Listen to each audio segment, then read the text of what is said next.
Camera fear ಇದೆಲ್ಲ ಹೋಗೋದಕ್ಕೆ ಮುಂಚೆ ಹೊರಗಡೆಯಿಂದ ನನಗೆ 2-3 ಮಂತ್ಸ್ ನನಗೆ ಟ್ರೈನಿಂಗ್ ಕೊಟ್ಟು ತಯಾರಿ ಮಾಡಿಬಿಟ್ಟು. ಜಾಸ್ತಿ ವೆಯ್ಟ್ ಲಾಸ್ ಮಾಡ್ಕೊಂಡ್ರ ಅಥವಾ ಗೇನ್ ಮಾಡ್ಕೊಂಡ್ರ ಈ ಪರ್ಟಿಕ್ಯುಲರ್ ಸಿನಿಮಾಗೆ? ಆಮೇಲೆ ಇರೋದು ಕಷ್ಟ, ಎಕ್ಸ್ಪೆನ್ಸಿವ್, ಅದು ನಮಗೆ ಆಗೋದಿಲ್ಲ. ಅದು ನಿಮ್ಮನ್ನು ನೀವು ಬಿಗ್ ಸ್ಕ್ರೀನ್ ಮೇಲೆ ನೋಡ್ಕೊಳ್ಳೋದಕ್ಕೆ ಎಷ್ಟು ಒಂದು ಎಕ್ಸೈಟ್ಮೆಂಟ್ ಇದೆ? ಆ್ಯಕ್ಚುಲಿ ನಮ್ಮ ತಾಯಿ ತುಂಬ ವೆಯ್ಟ್ ಮಾಡಿದ್ರು. ಇದು ಇವನು ಏನಾದರೂ ಒಂದು ಆಗಬೇಕು, ಅದನ್ನು ನೋಡಬೇಕು ಅಂತ. ಅದಿಲ್ದಿರೋ ಒಂದು ಬೇಜಾರು.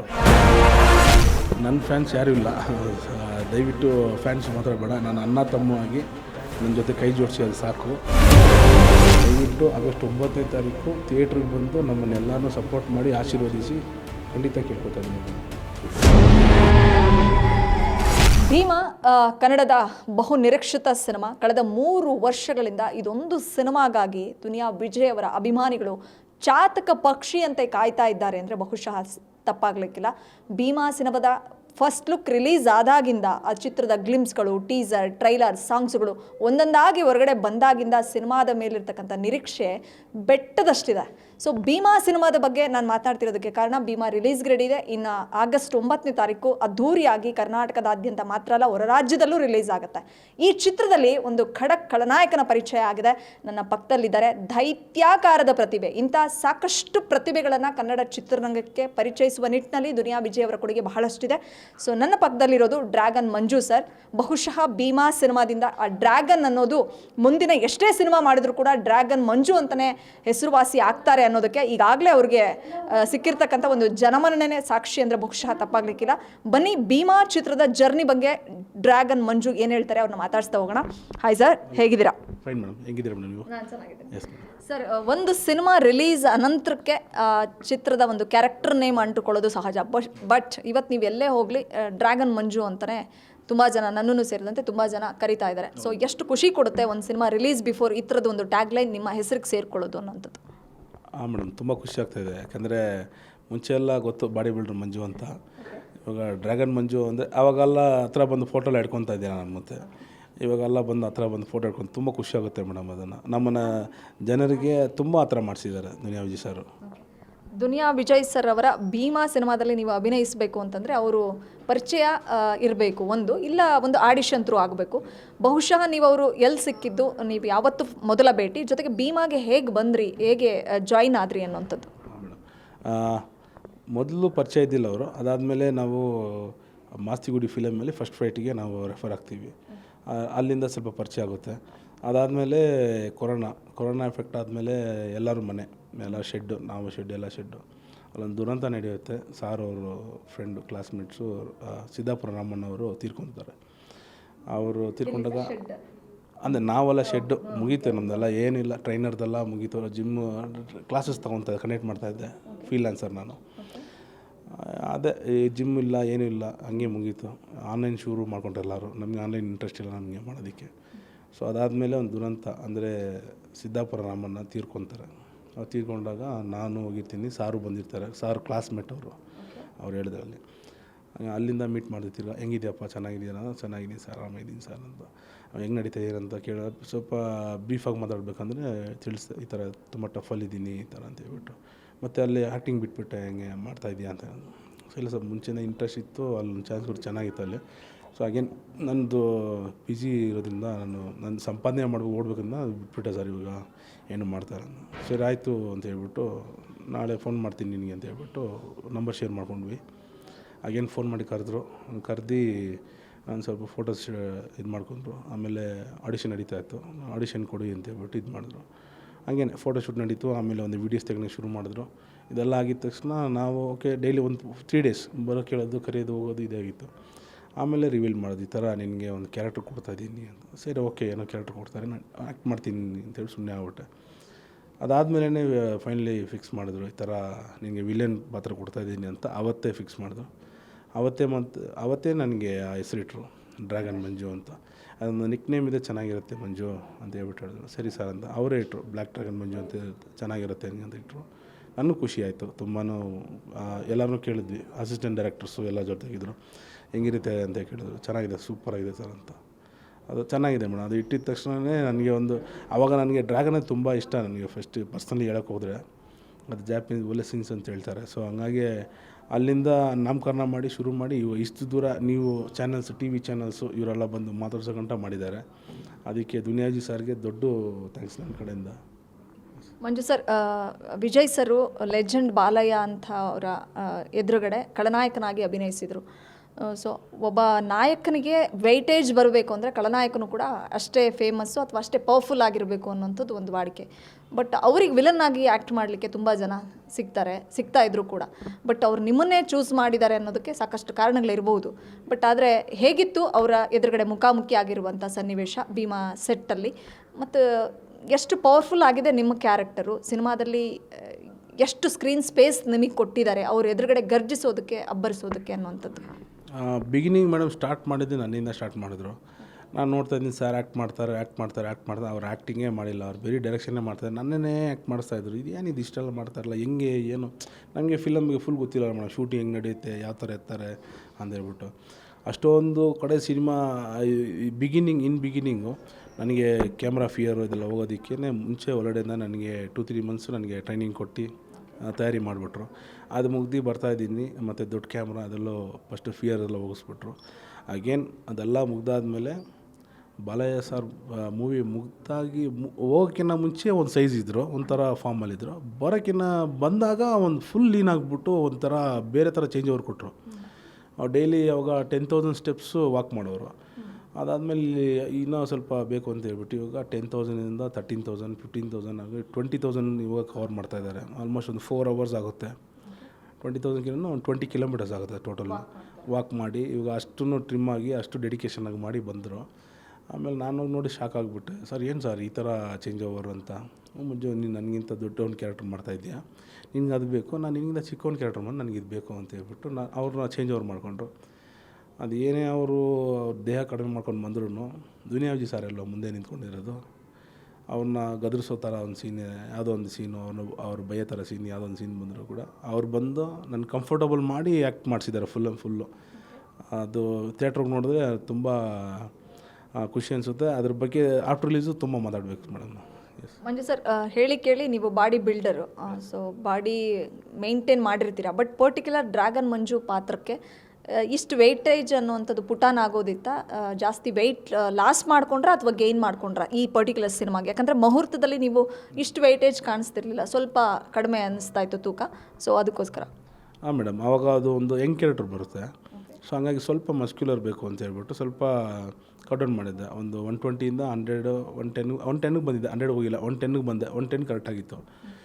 ಅದಾದಮೇಲೆ ಅದೇ ಮೇಡಮ್ ಇವಾಗ ನಮಗೆ ಬಾಡಿ ಬಿಲ್ಡರ್ ಅಂದಮೇಲೆ ಇವಾಗ ಫಿಲಮ್ ಕ್ಯಾಮ್ರಾ ಮುಂದೆ ಚೆನ್ನಾಗಿ ಕಾಣಿಸ್ಬೇಕು ಅಂತ ನಮಗೂ ಆಸೆ ಇರುತ್ತೆ. ನಾನು ಕೇಳ್ತೀನಿ ಮೇಡಮ್, ಸರ್ ನಾನು ಸ್ವಲ್ಪ ಟ್ರಿಮ್ ಔಟ್ ಮಾಡ್ಕೊಂಬಿಡಲಾ ಅಂತ ಹೇಳ್ಬಿಟ್ಟು. ಇಲ್ಲ ಬೇಡ ಮಂಜು, ಹಿಂಗೆ ಇರಲಿ, ಆ್ಯಕ್ಟಿಂಗಲ್ಲಿ ಸ್ವಲ್ಪ ಕಾನ್ಸಂಟ್ರೇಷನ್ ಮಾಡು ನೀನು ಸಾಕು, ಬೇರೆ ಏನೂ ಬೇಡ ನನಗೆ. ಯಾಕಂದರೆ ನಮ್ಮ ಫಾರ್ಮಲ್ಲೇ ಇರೋದು ತುಂಬ ಕಷ್ಟ ಮೇಡಮ್. ಎಲ್ಲ ಹೇಳ್ಬೋದು ಬಾಡಿ ಬಿಲ್ಡ್ರು ಹಂಗೆ ಹಿಂಗೆ, ಫಾರ್ಮಲ್ಲೇ ಇರೋದು ಕಷ್ಟ, ಎಕ್ಸ್ಪೆನ್ಸಿವ್ ಅದು ನಮ್ಮ ಕೈಯಲ್ಲಿ ಆಗೋದೇ ಇಲ್ಲ. ಅದು ಬೇಕಾದಾಗ ಫಾರ್ಮ್ ತೊಗೋತೀವಿ, ಕಾಂಪಿಟೇಷನ್ ಮುಗಿಸಿದ ತಕ್ಷಣ ತಿರ್ಗಾ ಫಾರ್ಮ್ ಔಟ್ ಆಗ್ತೀವಿ. ಅದಾದಮೇಲೆ ಸಾರು ಹೇಳಿದ್ಮೇಲೆ ಸ್ವಲ್ಪ ಖುಷಿ ಆಯಿತು, ಸ್ವಲ್ಪ ಆಸೆ ಪಟ್ಟು ತಿನ್ಬೋದು ಅಂತ. ಸೊ ವೆಜ್ಜಲ್ಲೇ ಇದ್ದೀನಿ ಮೇಡಮ್, ಆಲ್ಮೋಸ್ಟ್ ಇವಾಗ ವೆಜಿಟೇರಿಯನ್ ನಾನು. ಸ್ವಲ್ಪ ಸೊಪ್ಪು ಈ ಥರ ಹೋಗ್ತೀನಿ. ವೀಕ್ಲಿ 3 days ನಮಗೆ ನಾನ್ ವೆಜ್ ಇಷ್ಟ ಬಂದಾಗ ತಿಂತೀನಿ ಅಷ್ಟೇ ಮೇಡಮ್. ನಾನ್ ವೆಜ್ ಮೇಲೆ ಓವರ್ ಇದು ಹೋಗೋಕ್ಕಾಗಲ್ಲ. ಹೈ ಪ್ರೋಟೀನ್ ಇಲ್ಲದೆ ಇವಾಗ ನಾರ್ಮಲಾಗಿ ಜನ್ರಲಾಗಿ ಒಂದು ಕಾರ್ಬಲ್ಲೇ ಇದ್ದೀನಿ, ಆರಾಮಾಗಿ ತಿನ್ಕೊಂಡು ಆರಾಮಾಗಿದ್ದೀನಿ. ಒಂದು 120 ಇದ್ದೀನಿ ಇವಾಗ. ಯಾಕಂದರೆ ಅದು ಹೆಂಗೆ ಕ್ಯಾರೆಕ್ಟರ್ ಸ್ವಲ್ಪ ಮುದ್ದಾಗಿ ಕಾಣಿಸ್ಬೇಕು ಅಂತ ಹೇಳ್ಬಿಟ್ಟು ಇದು ಮಾಡಿಸ್ಬಿಟ್ರೆ ಅದನ್ನು. ಅದಾದಮೇಲೆ ಸ್ವಲ್ಪ ಏಜ್ಡ್ ಬರ್ತೀನಲ್ವ, ಏಜ್ಡ್ ಬಂದಾಗ ಅದೇ ಮಸ್ಕ್ಯುಲರ್ ಇದ್ದರೆ ಅದು ಒಂದು ಸಿನಿಮ್ಯಾಟಿಕ್ ಥರ ಇದ್ಬಿಡುತ್ತೆ ಮಂಜು, ಒಂದು ರಿಯಾಲಿಟಿ ಬೇಕು ನನಗೆ ಅಂತ ಹೇಳ್ಬಿಟ್ಟು ಆ ರೇಂಜಿಗೆ ತೊಗೊಂಡೋಗ್ಬಿಡು ಅಂತಂದರು. ನಮಗೆ ಅದು ಬಿಟ್ಟರೆ ಸಾಕು ಅಂತ ಹೇಳ್ಬಿಟ್ಟು ಎಲ್ಲ ಬಿಟ್ಟು ಚೆನ್ನಾಗಿ ತಿನ್ಕೊಂಡು ಆರಾಮಾಗಿದ್ದೀನಿ ಇವಾಗ. Bheema high voltage action thriller cinema. So gangster elements ಇರುತ್ತೆ, ಸೊಸೈಟಿಗೆ ಸಮಾಜಕ್ಕೆ ಒಂದು ಸಂದೇಶ ಇದ್ದರೂ ಕೂಡ ಇಲ್ಲಿ ಸರ್ ಖಡಕ್ ಗ್ಯಾಂಗ್ಸ್ಟರ್ ಆಗಿ ಕಾಣಿಸ್ಕೊಂಡಿದ್ದಾರೆ. ಅವ್ರ ಎದುರುಗಡೆ ನೀವು ಅಪೋಸಿಟಾಗಿ ವಿಲನ್ ಆಗಿ ಅಬ್ಬರಿಸೋದು, ಸೊ ಅವ್ರನ್ನ ಹೊಡೆದಾಕುವಂಥ ಸೀನ್ಸು ಅಥವಾ ಚೇಸ್ ಮಾಡೋ ಸೀನ್ಸು, ಈ ಥರದ್ದೆಲ್ಲ ನಾವು ಎಕ್ಸ್ಪೆಕ್ಟ್ ಮಾಡದೇ ಇರತಕ್ಕಂಥ ಕೆಲವು ಸೀಕ್ವೆನ್ಸ್ಗಳು ಇದ್ದೇ ಇರುತ್ತೆ ಅವ್ರ ಸಿನಿಮಾದಲ್ಲಿ. ಸೊ ಇದರಲ್ಲಿ ಥ್ರಿಲ್ಲಿಂಗ್ ಅಂತ ಅನಿಸೋದು ಯಾವುದು ಸರ್, ನಿಮ್ಮ ಅವರ ಕಾಂಬಿನೇಷನ್ ಸೀಕ್ವೆನ್ಸ್? ಮೇಡಮ್ ದೊಡ್ಡ ಸೀಕ್ವೆನ್ಸಸ್ ಎಲ್ಲ ತುಂಬ ಇದೆ. ಅದನ್ನು ಬಂದ್ಬಿಟ್ಟು ಆಗಸ್ಟ್ 9ನೇ ತಾರೀಕು ಥಿಯೇಟ್ರಲ್ಲಿ ನಾವು ಬಿಡುಗಡೆ ಮಾಡಿ ನಾನು ನೋಡಬೇಕು, ನೀವು ನೋಡಬೇಕು. ಯಾಕಂದರೆ ನಾವು ಆ್ಯಕ್ಟ್ ಮಾಡಿ ಬಂದಿದ್ದೀವಿ ಅಷ್ಟೇ, ಅದರಲ್ಲಿ ಏನಾಗ್ತಾಯಿದೆ, ಯಾವ ಥರ ಇದೆ ಅಂತ ನನಗೂ ಗೊತ್ತಿಲ್ಲ ಸರಿಯಾಗಿ. ಸೊ ಅದನ್ನು ಥಿಯೇಟ್ರಲ್ಲಿ ನೋಡಿಬಿಟ್ಟು ನಾನು ಎಕ್ಸ್ಪೆಕ್ಟ್ ಮಾಡಿ ನಿಮಗೆ ಅದನ್ನು ತುಂಬ ಹಂಚ್ಕೋಬೇಕು. ಅದು ಖಂಡಿತ ಅದು ಆಫ್ಟರ್ ರಿಲೀಸು ನಾನು ತುಂಬ ಹಂಚ್ಕೋಬೇಕು ನಿಮ್ಮ ಹತ್ರ ಅದನ್ನ ವಿಷಯನ. ಡ್ರ್ಯಾಗನ್ ಮಂಜು ಅನ್ನೋಂಥವ್ರು ಅಂದರೆ ಭೀಮಾ ಸಿನಿಮಾದಿಂದನೇ ಜನಕ್ಕೆ ಈಗ ಗೊತ್ತಾಗಿದೆ. ಬಟ್ ಅವ್ರ ಹಿನ್ನೆಲೆ ಏನು, ಎಲ್ಲಿಂದ ಬಂದವರು, ಮೂಲತಃ ಎಲ್ಲಿಯವರು, ಮುಂಚೆ ಏನು ವರ್ಕ್ ಮಾಡ್ತಾಯಿದ್ರು, ಈ ಥರದ್ದೆಲ್ಲ ಒಂದಿಷ್ಟು ಕ್ಯೂರಿಯಾಸಿಟಿ ಪ್ರಶ್ನೆಗಳು ಕಾಮನ್ ಆಡಿಯನ್ಸ್ಗೆ ಇದ್ದೇ ಇರುತ್ತೆ. ಸೊ ನಿಮ್ಮ ಪರಿಚಯನ ಮಾಡ್ಕೊಳ್ಳೋದಾದರೆ ಎಲ್ಲಿಯವರು, ಏನು ಮಾಡ್ಕೊಂಡಿದ್ರಿ ಇಷ್ಟು ದಿನ ಅನ್ನೋಂಥದ್ದು? ನನ್ನ ಹೆಸರು ಮಂಜುನಾಥ. ಆ್ಯಕ್ಚುಲಿ ನಾನು ಇಲ್ಲಿ ಬೆಂಗಳೂರಲ್ಲಿ ಕರ್ನಾಟಕದಲ್ಲೇ ಹುಟ್ಟಿ ಬೆಳೆದಿದ್ದು. ನಾನು ಜಯನಗರಲ್ಲಿ ವಾಸವಾಗಿರ್ತೀನಿ ನಾನು ಆ್ಯಕ್ಚುಲಿ. ಹಾಗೆ ನನ್ನ ಪ್ರೊಫೆಷನ್ ಅಂದರೆ ಎಲ್ಲ ಪ್ರೊಫೆಷನ್ ಸುತ್ತಿ ಲಾಸ್ಟಲ್ಲಿ ಬಂದೆ. ಗರಡಿ ಮನೆ ವ್ಯಾಯಾಮ ಮಾಡ್ತಾಯಿದ್ವಿ, ಅದು ಮುಗಿಸ್ಕೊಂಡು ಬಾಕ್ಸಿಂಗ್ ಮಾಡಿದೆ. ಬಾಡಿ ಬಿಲ್ಡಿಂಗ್ ಮಾಡ್ತಾಯಿಲ್ಲ, ನಾನು ಎಕ್ಸಸೈಸ್ ಮಾಡ್ತಾನೆ ಇದ್ದೆ, ಜಿಮ್ಮು ಎಕ್ಸಸೈಸು ಇದರಲ್ಲೇ ಇದ್ದೆ. ಇದನ್ನು ಬಿಟ್ಟು ಬೇರೆನ ಮಾಡೋಣ ಅಂತ ಎಲ್ಲ ಸ್ಪೋರ್ಟ್ಸ್ ಹುಡುಕಿದೆ.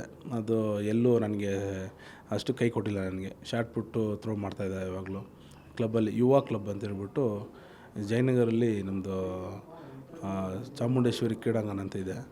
ಅಲ್ಲಿ ಯುವ ಕ್ಲಬ್ ಅಂತ ಒಂದು ಕ್ಲಬ್ ಇದೆ. ಅಲ್ಲಿ ನಾನು ಒಬ್ಬ ಸ್ಟೂಡೆಂಟು, ನಮ್ಮ ಸುನೀಲ್ ಸರ್ ಬಂದು ನಮಗೆ ಟ್ರೈನ್ ಮಾಡ್ತಾಯಿದ್ರು ಎಲ್ಲನೂ. ಸೊ ಕಾಲೇಜ್ ಟೈಮ್ಸಲ್ಲಿ ನಾನು ಅಲ್ಲಿ ಟ್ರೈನ್ ಆಗ್ತಾಯಿದ್ದೆ. ಅದೇನಿದು ನನಗೆ ಆ ಮಸಲ್ಸ್ ಕಾಣಿಸೋ ಥರ ಇದ್ದು ಹ್ಯಾಬಿಟ್ ಆಗಿಬಿಟ್ಟು ಈ ಸ್ಪೋರ್ಟ್ಸ್ ಯಾವುದೂ ನಾನು ದೊಡ್ಡದಾಗಿ ಹೋಗೋದು ಅರ್ಧದಲ್ಲಿ ಬಿಟ್ಟು ಬರೋದು ಇದನ್ನು ಆಗ್ತಾಯಿತ್ತು. ಬಾಕ್ಸಿಂಗ್ ಆಗಲಿ, ಈ ಶಾರ್ಟ್ ಪುಟ್ ಥ್ರೋ ಆಗಲಿ, ಇನ್ನು ಗರಡಿ ಮನೆ ಆಗಲಿ, ಇದನ್ನೆಲ್ಲ ಮಾಡ್ತಾ ನೋಡಿದೆ ಅದು ಸೆಟ್ ಆಗೋಲ್ಲ ಅಂತ ಹೇಳ್ಬಿಟ್ಟು ತಿರ್ಗಾ ಇದಕ್ಕೆ ಬಂದೆ. ಸೊ ಇದು ಡೀಪಾಗಿ ಹೋಗೋಣ ಯಾಕಂದರೆ ಪಿಕ್ಚರ್ಸ್ ನೋಡ್ತಾಯಿದ್ವಿ ಅಷ್ಟೇ, ಫಾರಿನ್ ಬಾಡಿ ಬಿಲ್ಡರ್ಸ್ದು ಒಳ್ಳೆ ಮಸ್ಕ್ಯುಲರ್ ಆಗಿ, ನರ ದೊಡ್ಡದಾಗಿ ಅದೊಂಥರ ಜೋಶ್ ಹತ್ಬಿಡ್ತು. ಸೊ ಅದನ್ನು ತೊಗೊಳೋಣ ಅಂತ ಹೇಳ್ಬಿಟ್ಟು ಈ ಪ್ರೊಫೆಷನ್ಗೆ ಫುಲ್ ಟೋಟಲಾಗಿ ಇಳಿದು ಇದನ್ನು ಹಿಂಗೆ ಕಂಟಿನ್ಯೂ ಮಾಡ್ಕೊಂಡು ಬರ್ತಾಯಿದ್ದೀನಿ ಮೇಡಮ್. ಎಸ್.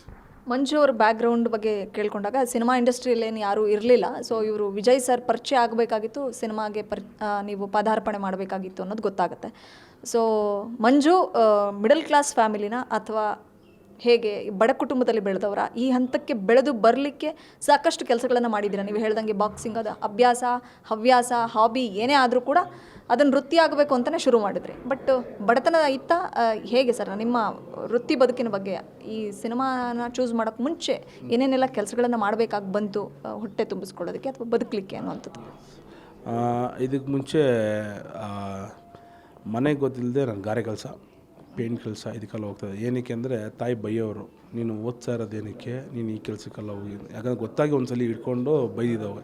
ಯಾಕಂದರೆ ಇವಾಗೆಲ್ಲ ಬಂದುಬಿಟ್ಟು ನಿಮಗೆ ಹಾಲೋ ಬ್ಲಾಕ್ ಬ್ರಿಕ್ಕು, ಅವಾಗೆಲ್ಲ ಬಂದುಬಿಟ್ಟು ಇಟ್ಟಿಗೆ, ಅದನ್ನು ಒಂದು ಫ್ಲೋರ್ ಟು ಒಂದು ಫ್ಲೋರ್ ಏರ್ಸೋವಾಗ ಇಲ್ಲಿಂದ ಎಸಿತಾ ಇದ್ವಿ ಮೇಲೆ. ಅದೊಂಥರ ಜೋಶಾಗಿರೋದು ಎಸೆಯುವಾಗ. ಅದು ಕರೆಕ್ಟಾಗಿ ಒಂದು 20 ಕಲ್ಲದ ಮೇಲೆ ಏನಾಗುತ್ತೆ ಅಂದರೆ ಎಲ್ಲ ಕೈಯೆಲ್ಲ ತರ್ಚ್ಕೊಂಡು ಹೋಗ್ಬಿಡುತ್ತೆ. ಕೈಗೆ ಬ್ಯಾಂಡೆಡ್ ಹಾಕ್ಕೊಂಡು ಎಸಿತಾ ಇದ್ವಿ. ಇವನೇನು ಲೀವ್ ಟೈಮ್ ಬೇಡ, ಹೋಗ್ತಾನೆ ಇಷ್ಟೊತ್ತಿಗೆ ಬರ್ತಾನೆ. ನನಗೆ ಫ್ರೆಂಡ್ ಜೊತೆ ಇರಬೇಕಂತ ತುಂಬ ಆಸೆ. ಅವ್ರಿಗೆ ಗೊತ್ತಿಲ್ಲ ಏನು ಮಾಡ್ತಾಯಿದ್ದೀನಿ ಹೊರಡೋಗಿ ಅಂತ. ಅಲ್ಲೋಗಿ ನೋಡಿದ್ರೆ ಗಾರೆ ಕೆಲಸದಲ್ಲಿ ಹೆಲ್ಪರ ಕೆಲಸ ಮಾಡೋದು ಈ ಥರ ಎಲ್ಲ ಮಾಡ್ತಾಯಿದ್ವಿ. ಅದನ್ನೆಲ್ಲ ಬಿಡಿಸಿದ್ರು. ನೀನು ಓದ್ತಾ ಇದೆಯಾ, ಓದೋ ಕೆಲಸ ಏನಾದರೂ ಮಾಡು ಅಂತ ಹೇಳ್ಬಿಟ್ಟು. ಅದಾದಮೇಲೆ ಇಲ್ಲ ಮೇಡಮ್, ಅದೇ ಅಂದರೆ ಇವಾಗ ನಮ್ಮ ಫ್ರೆಂಡ್ಸ್ ಕೆಲಸ ಮಾಡ್ತಾರೆ, ನಾನೇ ಕೆಲಸ ಮಾಡ್ತಾಯಿದ್ದೀನಿ ಆ ಥರ. ಅಪ್ಪ ನಾನು 8th ಓದೋವಾಗಲೇ ಇದಾಗ್ಬಿಟ್ರಪ್ಪ. ಸೊ ಹಂಗಾಗಿ ಅಮ್ಮ ಮನೆ ಕೆಲಸ ಮಾಡ್ತಾಯಿದ್ರು. ಅಪ್ಪ ಕಡೆಯಿಂದ ಏನೂ ಸಪೋರ್ಟ್ ಇಲ್ಲ ನಮಗೆ. ಯಾಕಂದರೆ ಕೂಲಿ ಕೆಲಸ ಮಾಡೋರು ದುಡಿಯೋದೆಲ್ಲ ಅವರು ಕುಡ್ಕೊಂಡು ಅವ್ರು ಮಜಾ ಮಾಡೋಕ್ಕೆ ಚೆನ್ನಾಗಿ ಕರೆಕ್ಟಾಗಿರ್ತಾಯಿತ್ತು ಅವ್ರಿಗೆ. ನಮಗೆ ಅಂತ ಫ್ಯಾಮಿಲಿಗಂತ ಏನು ಸಪೋರ್ಟೆಲ್ಲ ಇಲ್ಲ ಅವ್ರ ಕಡೆಯಿಂದ. ಅಮ್ಮನೇ ಇವಾಗ ಮನೆ ಕೆಲಸ ಮಾಡಿ ಅದರಲ್ಲಿ ಏನೋ ಕೂಡಿಟ್ಟು ಅದನ್ನೇನೋ ಮಾಡಿ ಎಲ್ಲ ಇದು ಮಾಡೋದಕ್ಕೇ ಇಷ್ಟೊಂದು ಇದಾಗೋಯಿತು. ಸ್ವಂತ ಮನೆಯೆಲ್ಲ ಇಲ್ಲ ನಮಗೆ. ಮತ್ತು ಒಂದು ಕಾಲೋನಿಯಲ್ಲಿ ಕಾರ್ಪೊರೇಷನ್ ಕಾಲೋನಿಯಲ್ಲಿ ಮನೆ ವಾಸವಾಗಿರ್ತೀವಿ. ಆ ಚಿಕ್ಕ ಪುಟ್ಟ ಮನೆ, ಒಂದು 5x5 ಅಷ್ಟೇ ಇರುತ್ತೆ, ಜಾಸ್ತಿ ದೊಡ್ಡದಿಲ್ಲ ಅದು. ಅದರಲ್ಲಿ 4 ಅಕ್ಕಂದಿರು, ನಾನು, ತಾಯಿ ತಂದೆ ಎಲ್ಲ ಇದ್ವಿ. ಮತ್ತು ಅಲ್ಲಿ ಏನು ಕಾರಣಾಂತರ ಅಲ್ಲಿಂದ ನಾವು ಶಿಫ್ಟ್ ಆಗಬೇಕಿತ್ತು. ನಾನು 7th ಓದ್ತಾ ಇದ್ದೀನಿ. ಆವಾಗ ಮನೆ ಖಾಲಿ ಮಾಡಬೇಕು ಆ ಪರಿಸ್ಥಿತಿ ಬಂದ್ಬಿಡ್ತು. ಅಮ್ಮ ಎಲ್ಲೋ ಒಂದು ಕಡೆ ಕೆಲಸ ಮಾಡ್ತಾರೆ, ಮನೆ ಕೆಲಸ ಮಾಡೋರು ಜಡ್ಜ್ ಆಗಿರ್ತಾರೆ ಡೆಲ್ಲಿಯಲ್ಲಿ. Retired judge. ಅವ್ರ ಹೆಸರು ಪ್ರಗಲ್ನಾಥ್ ರಾವ್ ಅಂತ ಹೇಳ್ಬಿಟ್ಟು ಅಯ್ಯ ಅವ್ರ ಹತ್ರ ಕೆಲಸ ಮಾಡಿ ಅಮ್ಮ ಹೋಗಿ ಹೇಳ್ತಾರೆ, ಈ ಥರ ಆಗ್ಬಿಡುತ್ತಯ್ಯ, ಮನೆ ಇಲ್ಲ ಇರೋದಕ್ಕೆ ಅಂತ. ಮತ್ತು ಅವರು ಸ್ಲಮ್ ಬೋರ್ಡ್ಗೆ ರೆಫರ್ ಮಾಡಿ ಅವ್ರ ಕಡೆಯಿಂದ ದೊಡ್ಡ ಹೆಲ್ಪ್ ಆಗಿ ನಮಗೆ ಅರಸು ಕಾಲೋನಿ ಅನ್ನೋ ಏರಿಯಾದಲ್ಲಿ ಒಂದು ಕ್ವಾರ್ಟರ್ ಸಿಗುತ್ತೆ ನಮಗೆ. ಅಲ್ಲಿ ನಾವು ವಾಸಕ್ಕೆ ಹೋಗ್ತೀವಿ. ಅಲ್ಲಿ ಹಂಗೆ ಶುರು ಆಗ್ತಾಯಿದ್ರೆ ಅಲ್ಲಿ ಅಪ್ಪ ಆವಾಗ ಅಪ್ಪ ತೀರ್ಕೊತಾರೆ. ಅಲ್ಲಿ ಹೋದಾದ್ಮೇಲೆ ಅಪ್ಪ ಇದಾಗ್ತಾರೆ. ಅದಾದಮೇಲೆ ಹಿಂಗೆ ಹೋಗುತ್ತೆ. 2011 ಅಮ್ಮ ತೀರ್ಕೊಂಡ್ಬಿಡ್ತಾರೆ, ನಿಮೋನಿಯಾ ಇದಾಗಿ. ಅದು ಆ್ಯಕ್ಚುಲಿ ಅದನ್ನು ಡಯಾಗ್ನೋಸ್ಟಿಕ್ ಮಾಡೋಕ್ಕಾಗ್ದೇ ನಾವು ತುಂಬ ಸುತ್ತಾಡಿ ಇದಾಗೋಯಿತು. ಸ್ಯಾಚುರೇಷನ್ ತುಂಬ ಕಡಿಮೆ ಆಗಿ ಅದಾದಮೇಲೆ ಈ ಕುಟುಂಬದ ಏನಿದೆ ಅದನ್ನು ಫುಲ್ಲು ಇವಾಗ ಬಿಟ್ಟು ಹೋದ್ರು, ಇವಾಗ ನಾವೇ ಹ್ಯಾಂಡ್ ಓವರ್ ಮಾಡ್ಕೋಬೇಕಂತ ಇದಾಗಿ ಆಲ್ಮೋಸ್ಟ್ ಅಕ್ಕ ಕೆಲ್ಸಕ್ಕೆ ಹೋಗ್ತಾಯಿದ್ರು ಗಾರ್ಮೆಂಟ್ಸ್ಗೆ. ಮತ್ತು ಎಲ್ಲರೂ ಆಲ್ಮೋಸ್ಟ್ ಅಕ್ಕ ಡಿಗ್ರಿ ಒಬ್ಬರು ಮುಗಿಸಿದ್ರು, ಇಬ್ರಿಗೆ ಮದುವೆ ಮಾಡಿಕೊಟ್ವಿ. ಸೊ ಹಂಗಾಗಿ ಎಲ್ಲರೂ ಸ್ವಲ್ಪ ಕೈ ಜೋಡಿಸಿದ್ವಿ, ಮನೇಲಿರೋರು ಎಲ್ಲರೂ ಕೈ ಜೋಡಿಸಿದ್ವಿ. ಎಲ್ಲರೂ ಸೆಟ್ಲ್ ಆಗಿದ್ದಾರೆ ಸರ್, ಈಗ 4 ಜನ ಅಕ್ಕಂದ್ರು ಎಲ್ಲ ಅವರು ಒಂದು ಕಡೆ ಇದ್ದಾರೆ ಮೇಡಮ್, ಸೆಟ್ಲೆಲ್ಲ ಅಂದರೆ ಅವ್ರವ್ರದ್ದು ಸಪ್ರೇಟಾಗಿ ಎಲ್ಲ ಮಾಡ್ಕೊಂಡಿದ್ದಾರೆ. ನಂದು ಮದುವೆ ಆಯಿತು, ಅದು ನಾವು ಸ್ವಲ್ಪ ದೂರ ಬರೋ ಇದು ಪರಿಸ್ಥಿತಿ, ಒಂದೇ ಮನೆ ಇರೋಕ್ಕಾಗಲ್ಲ, ನಾನು ಸ್ವಲ್ಪ ದೂರ ಬಂದುಬಿಟ್ಟೆ. ಅಕ್ಕ ಎಲ್ಲ ಬಂದ್ಬಿಟ್ಟು ಅಲ್ಲಿದ್ದಾರೆ, ನಾನು ಇಲ್ಲಿ ಬಾಡಿಗೆ ಮನೇಲಿದ್ದೀನಿ ಮೇಡಮ್. ಈಗ ಸರ್ ಅದೇ ತುಂಬ ಪ್ರತಿಯೊಬ್ಬರ ಜೀವನದಲ್ಲೂ ಸಾಕಷ್ಟು ಏಳುಬೀಳುಗಳು ಇದ್ದೇ ಇರುತ್ತೆ. ಸೊ ನೀವು ಅದನ್ನೆಲ್ಲ ದಾಟ್ಕೊಂಡು ಈ ಹಂತಕ್ಕೆ ಬಂದಿಲ್ಲದಕ್ಕೆ ಯಾರಾದರೂ ಒಬ್ಬರು ಕೈ ಹಿಡಿದು ಮೇಲೆ ಎತ್ತಬೇಕಾಗುತ್ತೆ, ಫ್ರೆಂಡ್ಸು ಅಥವಾ ಯಾರಾದರೂ ಸ್ನೇಹಿತರು ಅಥವಾ ಆಪ್ತರು ಯಾರಾದರೂ, ಆ ಥರದವ್ರು ಯಾರಾದರೂ ಇದ್ದರೆ ಅಥವಾ ಇಂಡಿವಿಜುವಲ್ ಆಗಿ ಎದ್ದು ನಿಂತಿದ್ದ ಇವತ್ತಿಗೆ? ಮತ್ತು ದುನಿಯಾ ವಿಜಯ್ ಅವರು ನಿಮ್ಮ ಪಾಲಿಗೆ ಈ ಕ್ಷಣಕ್ಕೆ ಏನು, ಇವತ್ತಿಗೆ ಏನು ಅನ್ನುವಂಥದ್ದು? ಇಲ್ಲ ಮೇಡಮ್, ಆ ಥರ ಅಂದರೆ ನಾವೇ ಸಾಥ್ ಕೊಟ್ಟಿದ್ದೀವಿ ಎಲ್ಲರಿಗೂ, ನಮ್ಗೆ ಯಾರೂ ಸಾಥ್ ಕೊಟ್ಟಿಲ್ಲ. ನಾವು ಮಾಡಿದ್ದು ನೆನೆಸ್ಕೋಬಾರ್ದು ಅಂತ ಹೇಳ್ತಾರೆ ಎಲ್ಲ ದೊಡ್ಡವ್ರು ಹೇಳ್ತಾರೆ. ದೊಡ್ಡವರು ಏನು ಹೇಳ್ತಾರೋ ಅದು ಕರೆಕ್ಟು ಆ್ಯಕ್ಚುಲಿ. ಆದರೆ ನಮ್ಮ ಹತ್ರ ಮಾಡಿಸ್ಕೊಂಡಿದ್ದಾರೆ ನೋಡಿ, ಅವ್ರು ನಮ್ಮನ್ನು ಎಲ್ಲನೂ ಜ್ಞಾಪಕ ಪಡಿಸ್ಬಿಡ್ತಾರೆ. ಅದೊಂಥರ ಇದಾಗುತ್ತಲ್ಲ ಮೇಡಮ್, ಕೊರಗುತ್ತಲ್ಲ ಮೇಡಮ್. ನಾನು ಇಷ್ಟೆಲ್ಲ ಮಾಡಿದೆ ನೋಡಿ, ನನಗೆ ದುಡ್ಡು ಕಾಸು ಬೇಡ, ನಾನು ಸಾಥ್ ಕೂಡ ನಿಲ್ವಲ್ಲ ಇವನು, ಆ ಥರ ಎಲ್ಲ ಬಂದುಬಿಡುತ್ತೆ. ಮತ್ತು ನಾವೇ ತುಂಬ ಜನಕ್ಕೆ ಹೆಲ್ಪ್ ಮಾಡಿದ್ದೀವಿ, ನಮಗೆ ಬಂದು ಹೆಲ್ಪ್ ಮಾಡಿದವರು ಸ್ವಲ್ಪ ಜನ ಮಾತ್ರ ಇದ್ದಾರೆ. ನಮ್ಮ ಕೊರೋನಾ ಟೈಮಲ್ಲಿ ರೇಷನ್ ಇದ್ದಾಗ ರೇಷನ್ ಕೊಟ್ಟಿದ್ದಾರೆ.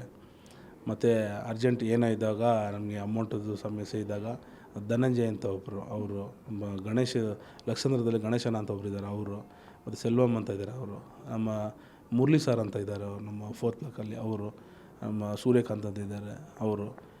ಇಷ್ಟು ಜನ ಇಷ್ಟು ಎಣಿಸ್ಬೋದು ನಾನು, ಅಷ್ಟೇ ನಾನು ಹೇಳ್ಕೋಬೋದು. ಅದು ಬಿಟ್ಟು ಬಿದ್ದಿಲ್ಲ.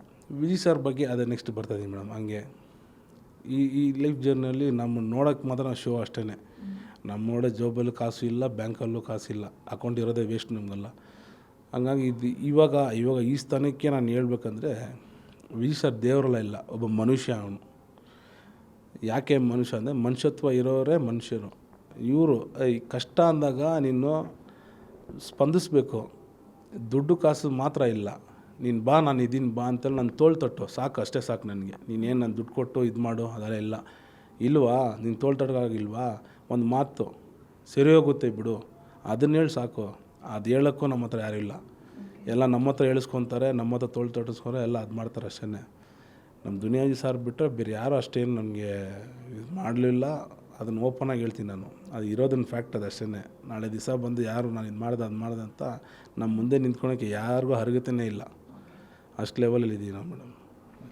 ಸರ್ ಅದೇ ಹೇಳಿದ್ರಿ ಮೇಂಟೈನ್ ಮಾಡಲಿಕ್ಕಾಗಲ್ಲ ಯಾವುದೇ ಇರಲಿ. ಈಗ ಬಾಡಿ ಬಿಲ್ಡಿಂಗ್ ಮಾಡ್ಕೋಬೇಕು ಅಥವಾ ವರ್ಕೌಟು ಜಿಮ್ಮು ಅಂತಂದರೆ ಅದಕ್ಕೆ ಅದರದ್ದೇ ಆದಂಥ ತಯಾರಿಗೆ ದುಡ್ಡು ಬೇಕಾಗುತ್ತೆ, ಅದೆಲ್ಲ ಮಾಡ್ಕೊಳ್ಳೋದಕ್ಕೆ ಕಷ್ಟ ಆಗ್ತಿತ್ತು ಅಂತ. ಬಟ್ ಏನೇ ಆದ್ರೂ ಅದನ್ನು ಸವಾಲಾಗಿ ತಗೊಂಡು ಇವತ್ತಿಗೆ ಈ ಸ್ಥಾನಕ್ಕೆ ನಿಂತಿದ್ದೀರಾ.